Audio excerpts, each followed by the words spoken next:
Dalam matematika, himpunan disebut kumpulan objek atau anggota yang memiliki kesamaan tertentu dan dapat diketahui dengan jelas apakah suatu objek termasuk anggota atau himpunan tersebut tidak.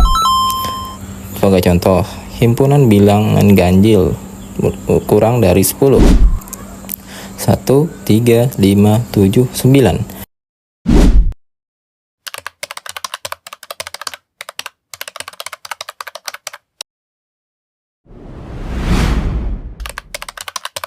Himpunan kosong adalah himpunan yang tidak punya anggota sama sekali. Contohnya adalah himpunan saham syariah tapi bergerak dalam himpunan saham bisnis haram. Nah, oleh karena itu, karena saham syariah tidak boleh bergerak di bisnis haram, maka irisan keduanya adalah kosong. Artinya apa? Tidak ada saham yang termasuk dua kategori itu sekaligus. Intinya jadi himpunan kosong itu dipakai kalau tidak ada data, tidak ada anggota yang cocok, atau suatu kondisi memang mustahil terjadi. Himpunan semesta. Himpunan semesta dilambangkan dengan S atau U. Adalah himpunan yang membuat semua anggota atau objek yang sedang dibicarakan dalam suatu pembahasan. Semua himpunan lain yang ada di dalam konteks tersebut merupakan bagian atau subset dari himpunan semesta. Sederhananya, himpunan semesta adalah wadah terbesar yang mencakup semua kemungkinan anggota yang relevan.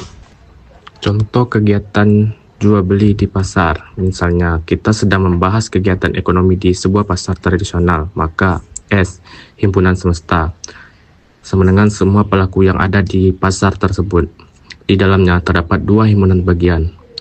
Himpunan A adalah penjual, pedagang, contohnya pedagang sayur, pedagang buah, pedagang daging, pedagang ikan, dan lain-lain. B adalah pembeli.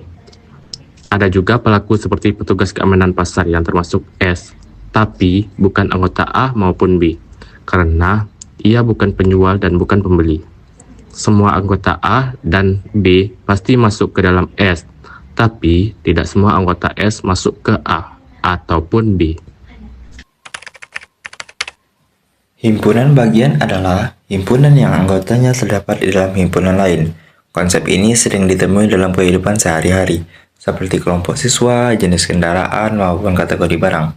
Jika himpunan A memiliki anggota yang semuanya ada di himpunan B, maka A disebut himpunan bagian dari B. Jenis himpunan bagian. Yang pertama, himpunan bagian sejati, yang dimana jika himpunan bagian tidak sama persis dengan himpunan asalnya. Yang kedua, himpunan bagian tidak sejati, yang mana jika himpunan tersebut sama dengan himpunan asalnya. Berikutnya, contoh aktivitas ekonomi dalam konsep himpunan bagian. Misalnya, himpunan aktivitas ekonomi. A sama dengan produksi, distribusi, konsumsi, perdagangan, dan investasi. B sama dengan perdagangan. Karena semua anggota B ada di dalam A, maka B adalah himpunan bagian dari A. Nah, secara logika matematika, irisan itu menggunakan prinsip dan. Artinya, suatu objek baru bisa disebut sebagai irisan kalau dia memenuhi dua syarat sekaligus tanpa terkecuali.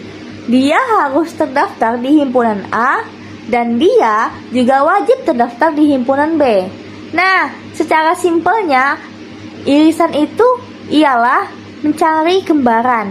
Misalnya, kalau kita punya dua kelompok, kita tinggal lihat, ada gak sih anggota di kelompok pertama yang ternyata ada juga di kelompok kedua. Kalau ada dan sama persis, itulah irisannya. Contohnya itu seperti anak kuliahan yang hobi nongkrong di kafe. Di sini ada himpunan A, yakninya kelompok mahasiswa yang memilih kafe karena fasilitasnya yang nyaman untuk mengerjakan tugas, dikarenakan menyediakan wifi yang cepat dan ada colokan listriknya.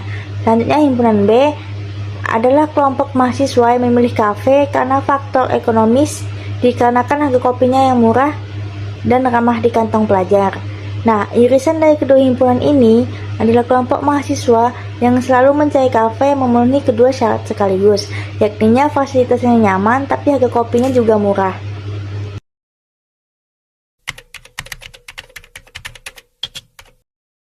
Gabungan himpunan adalah aksi mengumpulkan seluruh anggota dari kelompok atau himpunan yang berbeda menjadi satu wadah baru. Aturan mainnya cuma satu, masukkan semua anggotanya, dan kalau ada anggota yang sama atau kembar cukup ditulis satu kali saja di hasil akhirnya. Contohnya, kamu punya usaha camilan kekinian. Kita sebut saja ini himpunan A. Menu andalan di toko kamu adalah es kulkul dan cilor pedas. Nah, di sebelah kamu ada temanmu yang membuka usaha juga. Kita sebut ini himpunan B. Menu di tokonya ada makaroni basah dan es kulkul. Karena kalian ingin jangkauan pasar yang lebih luas dan dapatkan untung yang lebih besar, kalian memutuskan untuk kolaborasi atau menggabungkan usaha kalian. Semua menu disatukan di satu lapak yang sama, tapi ingat aturan matematika tadi, karena kalian berdua sama-sama punya menu es kulkul.